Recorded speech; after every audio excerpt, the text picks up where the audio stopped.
當男人事業少有所成，喺感情上就冇咁理智啦。有咗錢就買樓買地揾情人，只不過喺一夫一妻嘅現代社會婚姻制度制止咗你啫。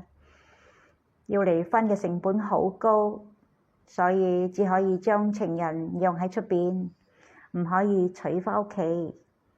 就係因為有你哋呢啲男人嘅存在，至今女人好想自己嘅男人成功，但又驚佢成功咗要求會更高。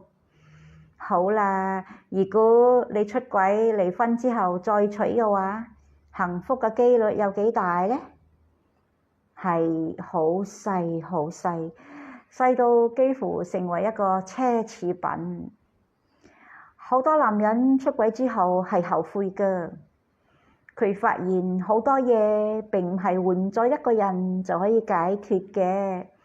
新鮮嘅感情落喺塵世嘅泥灰之後，甚至不如過去嘅幸福啊！